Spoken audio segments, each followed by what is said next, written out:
The Blackfoot way of life contains the methods and practices that embody the transformational properties for healing and wellness. These Blackfoot methods garner different ways to ignite the healing spirit of the collective. The elder teachings center our Blackfoot knowledge to engage individuals and community in these transformational ways of knowing and being. The teachings herein are the opinions of and representations of elders themselves and are gifted to you by their dedication to the transmission of knowledge through Ispoomootsisinni.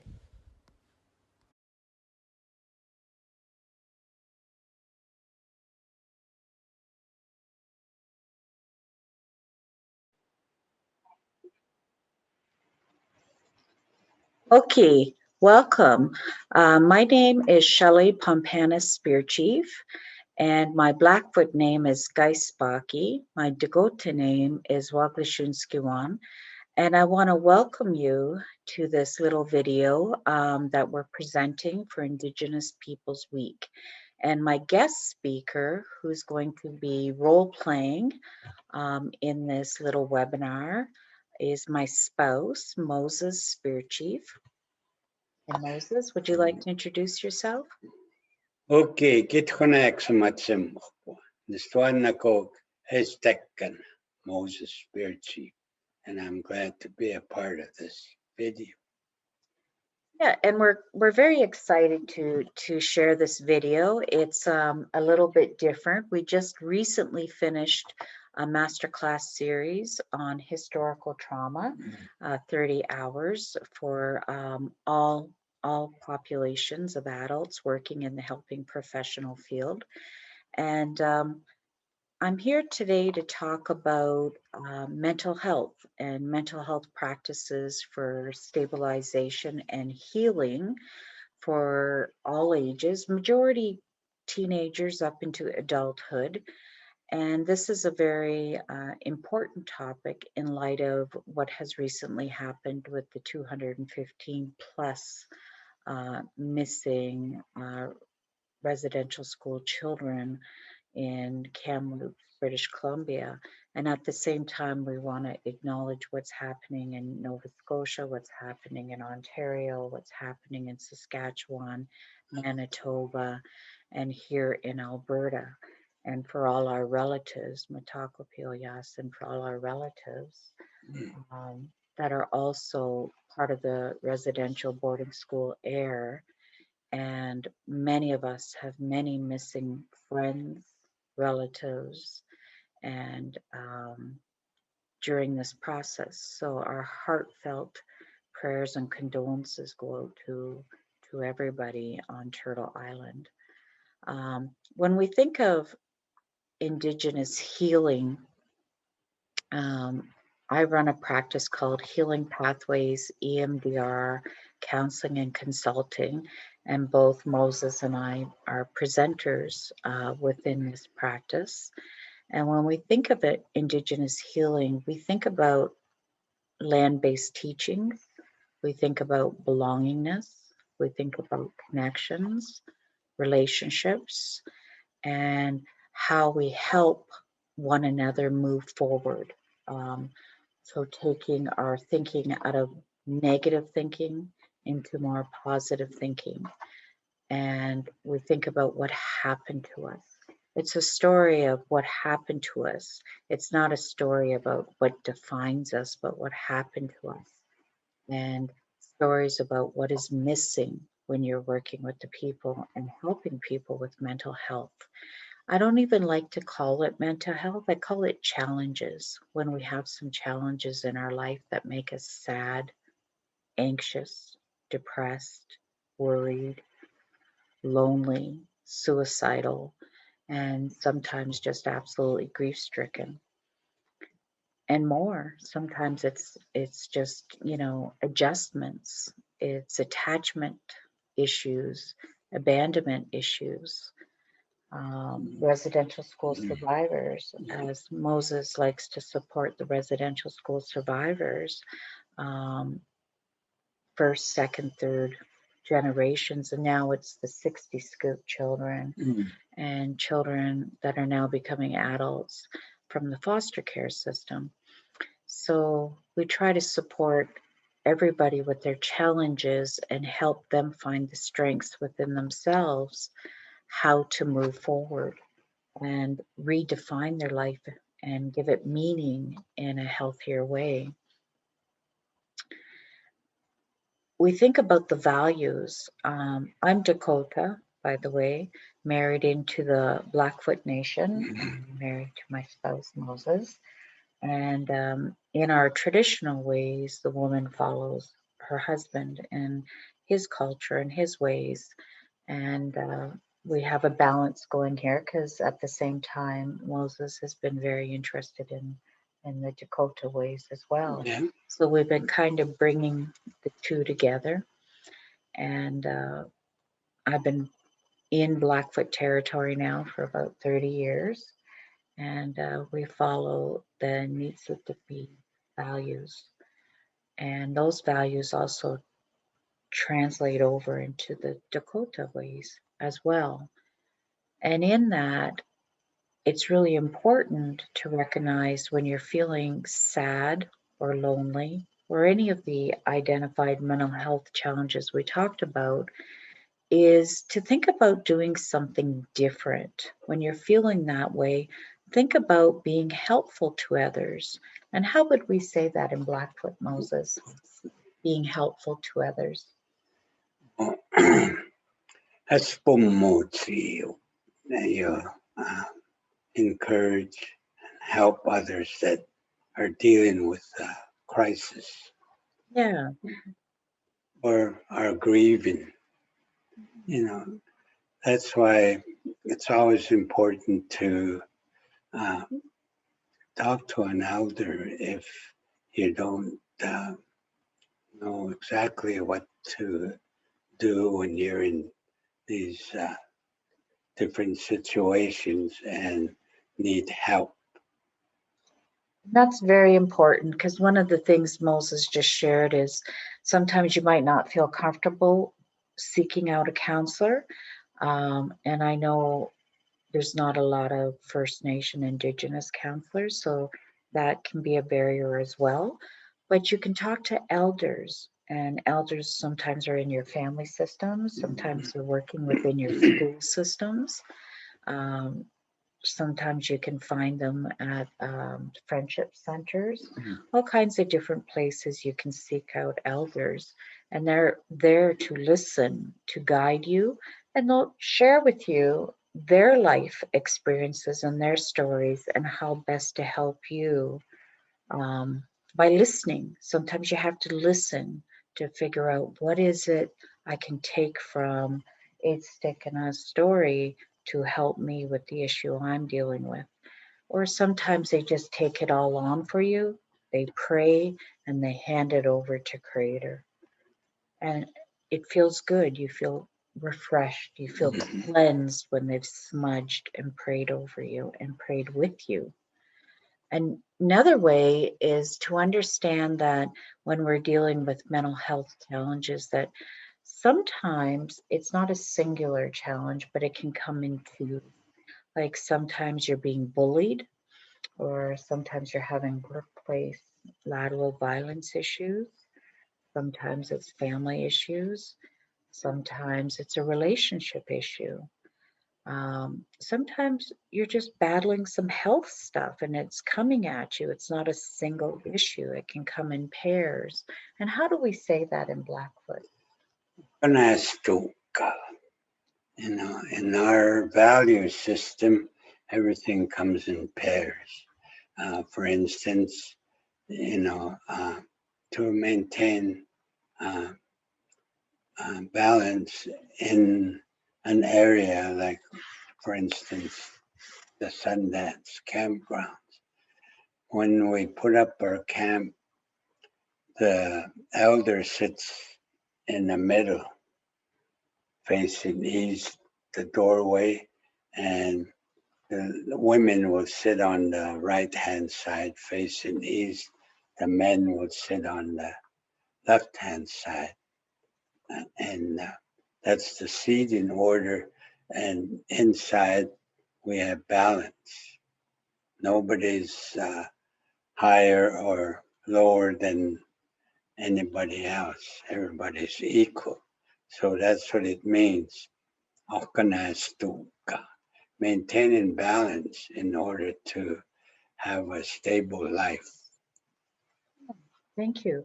And another one that we often think about when we think about our values, and again, when you're struggling, is sometimes we forget when we're angry, when we're raging, when we're filled with sorrow, when we're resentful, and sometimes we become jealous, that we forget to be kind, not only kind to others, but kind to ourselves. So we say very hurtful, negative things to ourselves, therefore taking on a belief system that there's something wrong with us.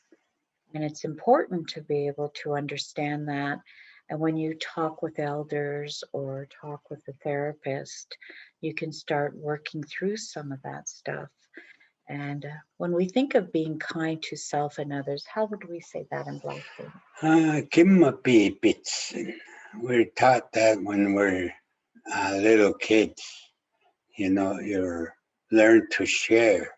You learn respect right from when you're little kids in order to share your toys, for instance, with kids.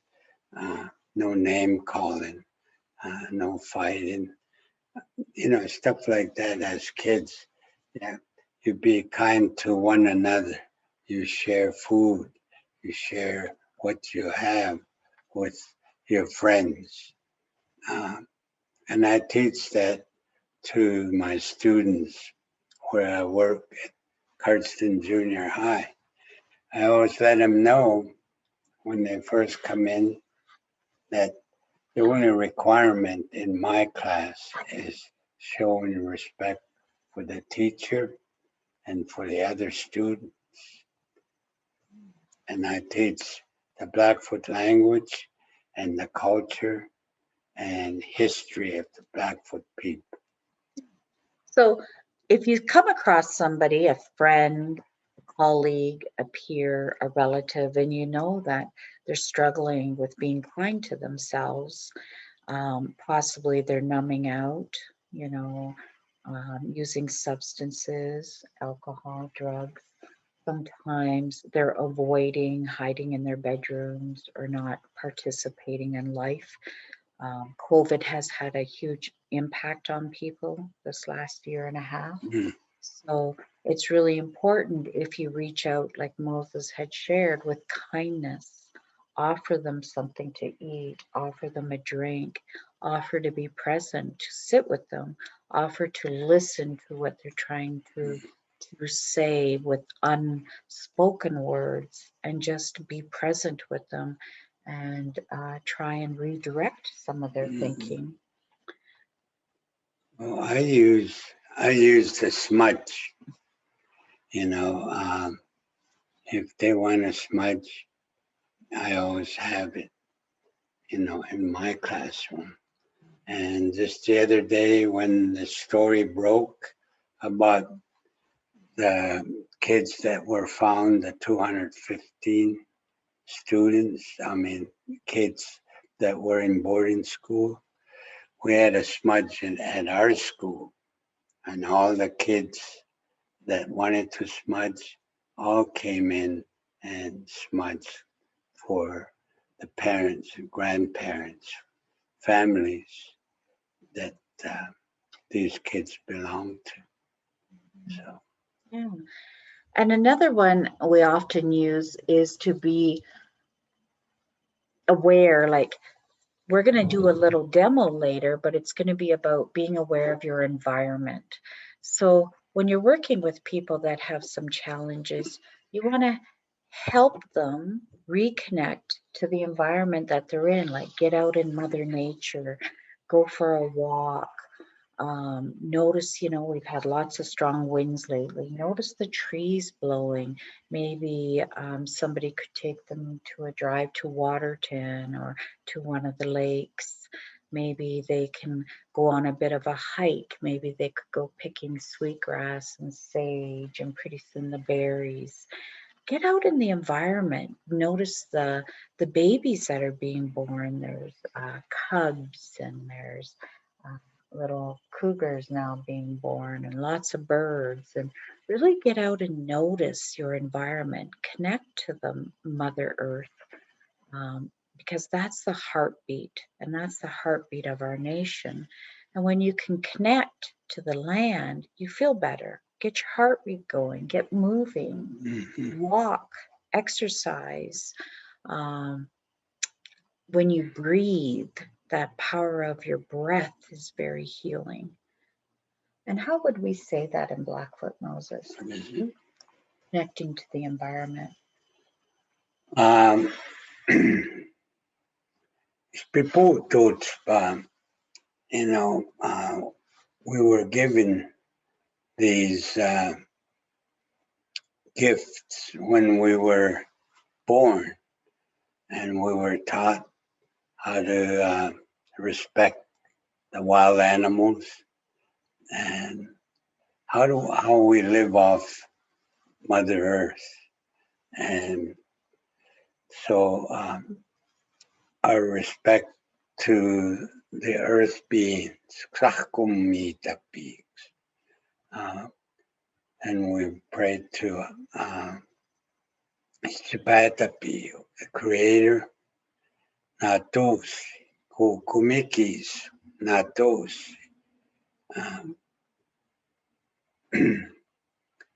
And we give thanks to all these to help nourish us. Oki, the water, the mountains, Mistakis, and the two-legged, four-legged, that when we do go hunting, we always put tobacco where we shot a deer, moose, or elk, and giving them thanks and praying for the wild animal to help nourish us and our families. These are the kind of things that we were born with.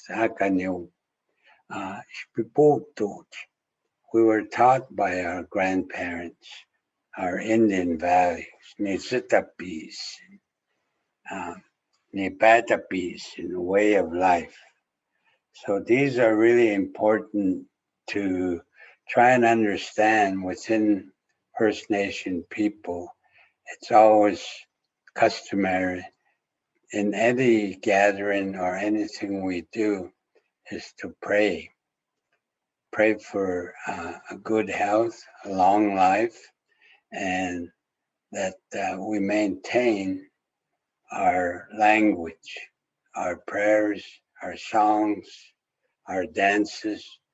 This is what I teach my students in my culture class, my Blackfoot class, and history class about the way of life of Nitsitapis and the Blackfoot people and the Blackfoot Confederacy. Yeah. And when we're learning about our ways of life, our Indigenous epistemology, when we begin to understand that, we begin to feel like we have a belongingness inside ourselves. We feel connected to others. We have a relationship with the land around us. We're connected. And that's really important because when you're feeling down and you're feeling sad and depressed and nobody cares about you, you don't matter, then you begin to believe that you're not connected to anybody, that you're not connected to the land that you're living on. And I really want to stress, even if you're not from or you don't even know where you're from, you can still have a connection to the land. Turtle Island is all over. Mother Earth is from the United States to Canada and even further. And if you connect to the land and you respect the land that you're walking on, then you can hear that drumbeat of Mother Earth and you begin to feel like, oh, I belong here. This is a place for me because this land is for all of us, not just one of us or one nation or one tribe. It's for everybody to share. It doesn't matter red, white, yellow, brown, and even the purple people eaters, as we joke around. Well, just like in our prayers, we pray for everybody, not just the nation itself, our Blackfoot Nation. We pray for all people. Everybody. We have a prosperous, long life, successful journey. And we're always relying on the Creator for help. And when we smudge, we don't just smudge on a certain day. We smudge every day on the way to work, in your vehicle, in the evenings, at night, early in the mornings. This is when we smudge and pray for everybody, the ones that are sick. And now that COVID is still here with us, we pray that we'll survive from this COVID. And it's important to recognize that you can still have really good quality mental health if you reach out. And there's different things you can do. Like we've already talked about, be helpful to others. We've talked about live life in balance. We've talked about kindness. We've talked about be aware of your environment. We've talked about, acknowledge yourself, acknowledge others, take on tasks, get connected, do some exercise, recognize the gifts that you've been blessed with. If you have a Blackfoot name or an Indigenous name, recognize how did you get your name? Where did it come from? What does it mean? If you don't have one, ask yourself, I wonder how I can get a name, an Indigenous name. Recognize that anytime you do something that's exchanging energy, you're transferring something to one another. That's a healing practice. So when you talk with a therapist or talk with an elder and you're sharing your story back and forth, you're transferring and they're transferring a healing energy to you. And spirituality, regardless of what you believe in, as long as you're believing in something greater than yourself, getting out in nature is important. And in the Blackfoot language, Ispoomootsisinni. You're there to help each other. And Ispoomootsisinni. We're born and raised with our values, our traditional values. Nitsitapisini, where we're from, the Blackfoot people and the Confederacy. Yeah, and in addition to that, I want to share that I was asked to share with everybody a little bit of a way to become more present in your body. And dominant culture calls it being mindful. Instead of having a mind full of noise in your head and clutter, to slow it down and to be more aware of everything that Moses just explained to you. And I'm going to show you a little demo, and Moses is going to be the demo of how we do that. And there's many different ways, but I want something for you to think about. And if everybody wants to join us on this video, they're more than welcome to join us in this little practice. But this one is called Just Beginning to Develop a Peaceful Place. And everybody has a peaceful place. We all have different ways of doing things. We have ceremonies. We have songs for women, songs for men. We got traditional practices. And depending where you come from, sometimes you can join these societies, you can get more involved, or sometimes you can get involved in a bigger Sundance society or a drum group or a cultural group. As Moses shared, he teaches culture, beading, they got drumming at his school. And all these different activities, from whether you're young to 70 years of age, you can get involved and do this kind of stuff. And we can't stress that enough, whether you're male or female, it doesn't matter. So I want everybody to just kind of join along with me. And Moses is role playing, and this is what I really want to stress: is we're just role playing right now.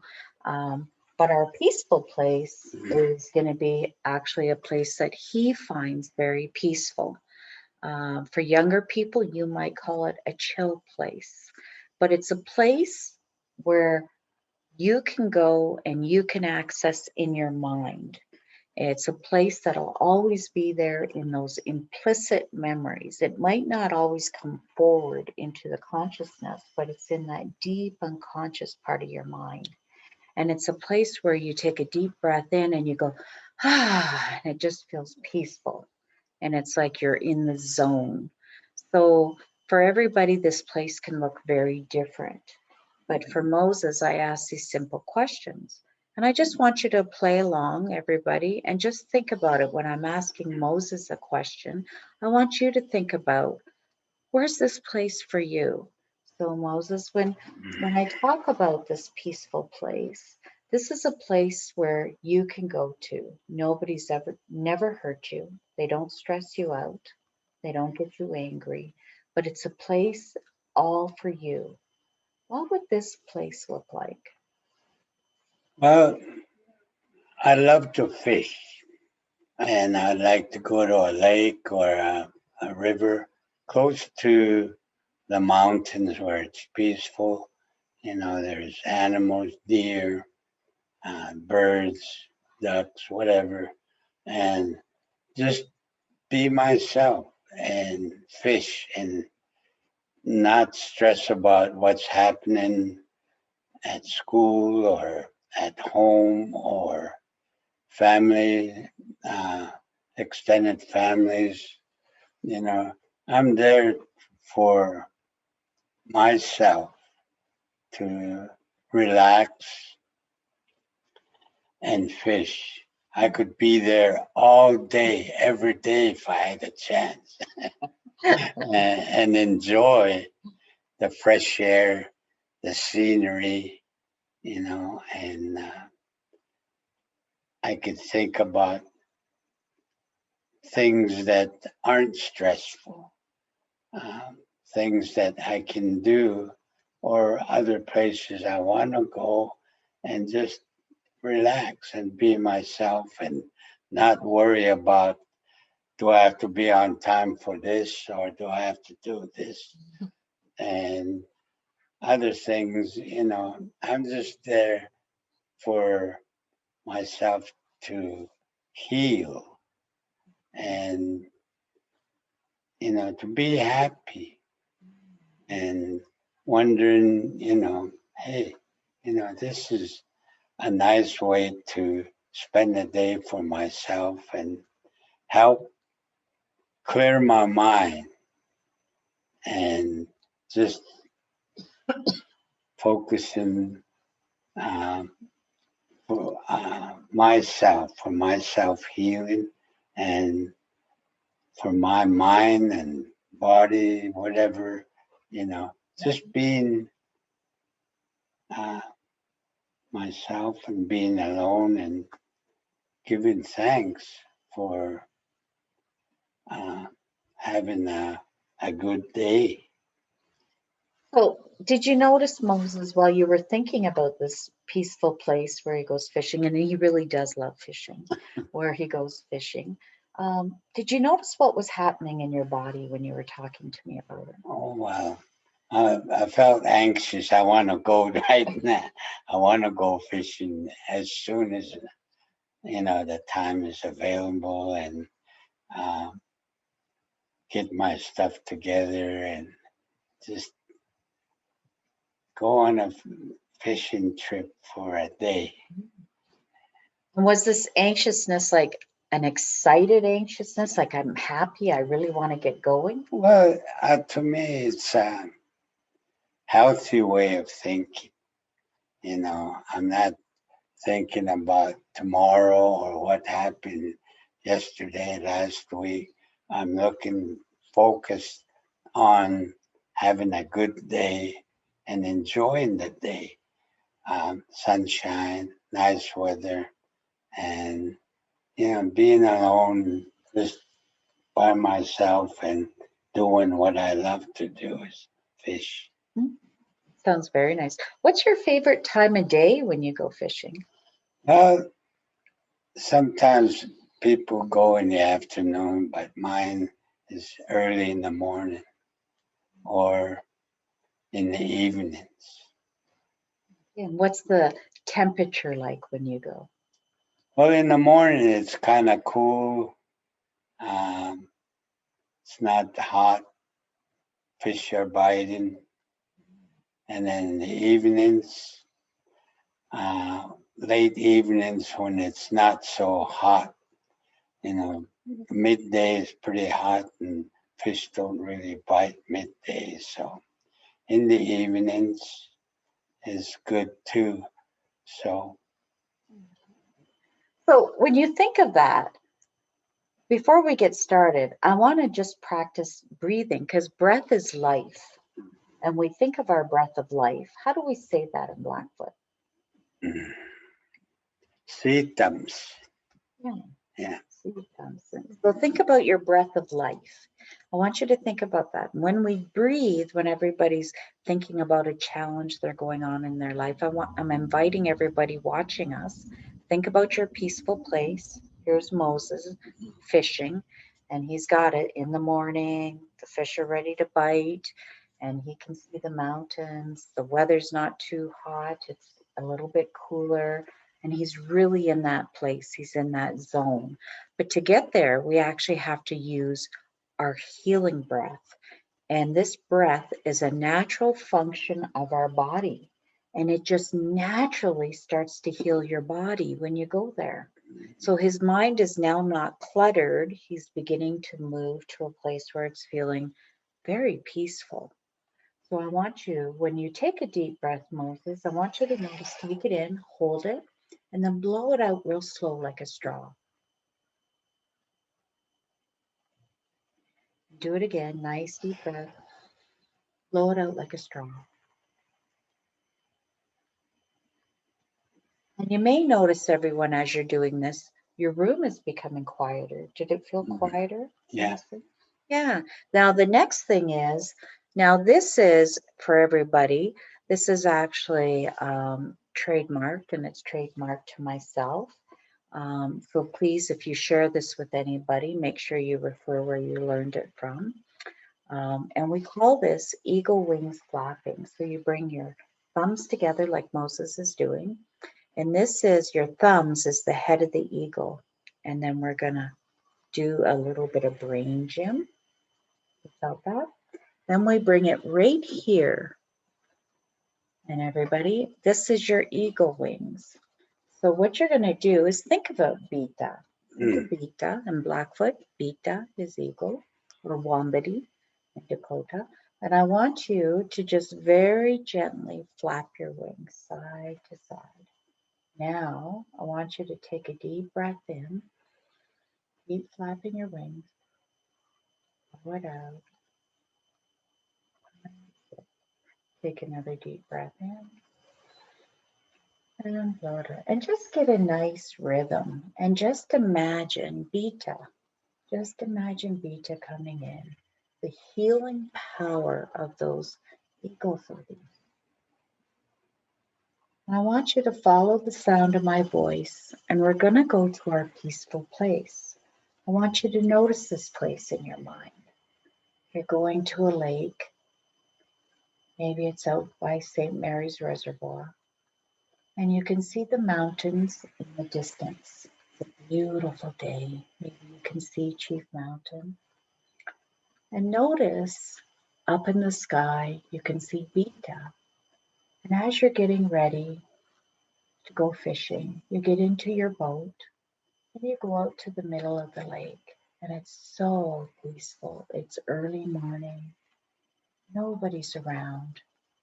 And you can just feel all the stress, all your worries, all your fears just sliding off your body into the water.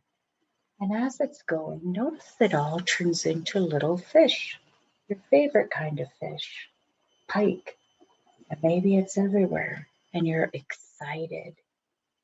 And as you're sitting there looking, getting ready to go fishing, notice Beta comes closer and closer and swoops across the front of you, taking all your stress, all your worries, and flies off towards Chief Mountain, dropping it off. And then he comes back. Take another deep breath in. Let it go. And he swoops behind you, filling you up with contentment, peacefulness, excitement for the fish you're about to catch. And just notice this is your place, your peaceful place, anytime you so choose, just by thinking fishing. You can go there anytime you so choose. Taking a deep breath and just feel that. And very gently give yourself slow it down and just notice. There. Welcome back. So what I want everybody to notice is we just put in a peaceful place, a mindful place for Moses, where he can anytime, whether he's at work, he does not do this while he's driving, or whether he's sitting at home, or maybe he is going to be sitting out fishing, he will think of this place. And he's been blessed with Beta in his mind, and also just by flapping his wings. He's there. And this is something each and every one of you can do at home with your peaceful place. So, Moses, how was that for you? Well, it was, yeah, it's like I said earlier, I felt peace, felt quiet, stillness, and I wasn't worried. I was more relaxed. Wasn't worried about anything. Felt happy to be where I like going and seeing Beta flying and leaving, coming back. So it's real peaceful, take a deep breath and you let it out. You feel more relaxed, you're not tense, your neck don't hurt, and everything is moving in a way that so peaceful, yes. And I like the stillness of being out there and just being where I like to go and enjoying myself and just relaxing, enjoying the day, the morning. And notice, everybody, Moses was sitting here in our living room. He never left, but his mind went to this peaceful place. And this is a gift that I want to give to everybody. If you followed along with us today, this is something that everybody can do, especially for Indigenous Peoples Week, when we think about what happened and reclaiming and reconciliation and finding all those missing children, missing loved ones, missing relatives.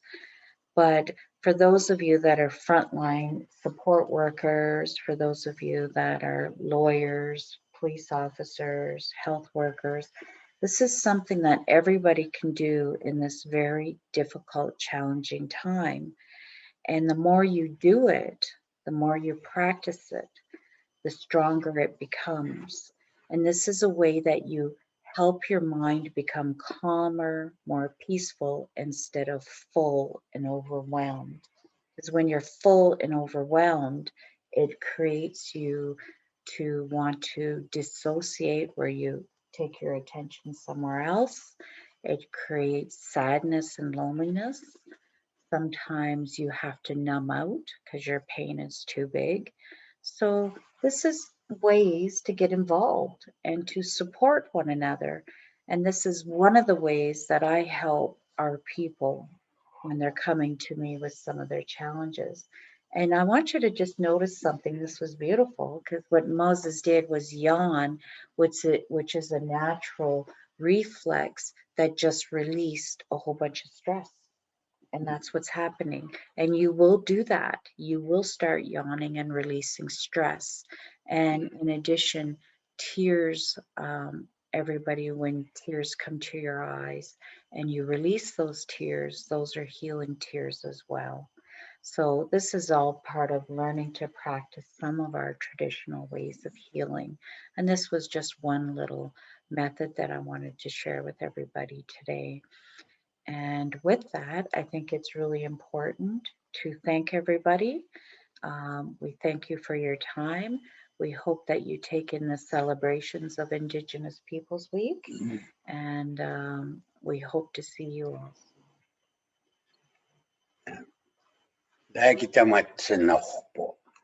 Thank you.